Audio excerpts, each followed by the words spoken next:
Hello, good afternoon. First of all, did you see that game last night? Fucking hell, Jesus wept. I am not a Scouser, but I was last night.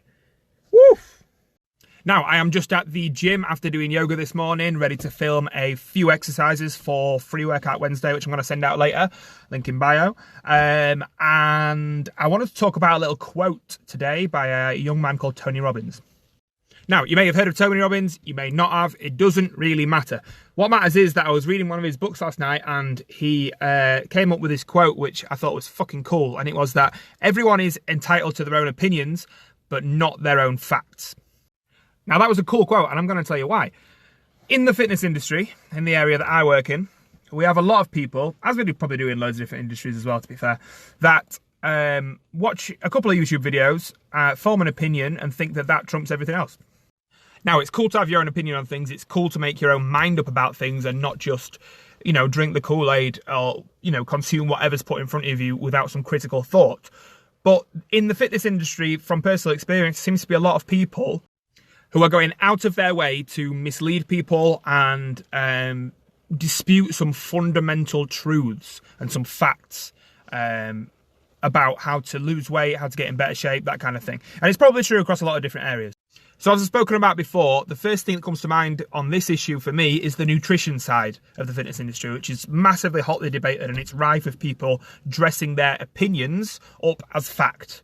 So a lot of people will take a certain type of diet, such as the ketogenic diet, the high carb diet, the low carb diet, the Atkins diet, the fucking Weight Watchers diet, the dust diet, I don't know, whatever. People are attaching their identity to this and having the opinion that's dressed up as fact that this certain type of diet is better than anything that's ever been invented in the history of time. And the truth is that each and every diet has its merits. And if we look at the facts, then a certain amount will be objective. So, the few fundamental laws of nutrition, like adhering to a calorie deficit if you want to lose weight, getting enough protein in if you want to aid recovery, that kind of stuff. And a lot of it will be subjective, depending on the person doing it. So the subjective factors are the really interesting bits, because these are when it starts to become individual, and it's where these blanket statements start to fall down that are dressed up as facts. So let's take person A, let's take Billy Big Bollocks, might be insulin resistant and function better on fats.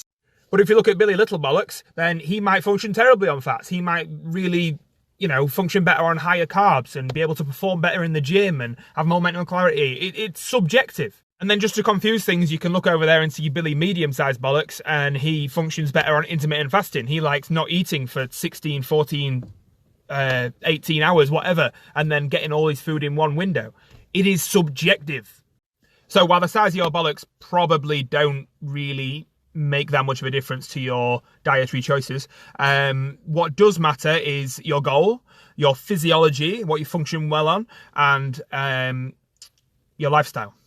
Find something that ticks those boxes and you're away. And if it fits into this little box of, a specific dietary culture, fine. If it doesn't matter. There's no right or wrong way. It's right or wrong for you. So that's it. I think I went off on a bit of a tangent there, but I was still a bit pent up from the football last night. So anyway, have a mint day. I'm going to go do my filming, and any questions, please give me a message. If you found that useful, share it with someone who also would.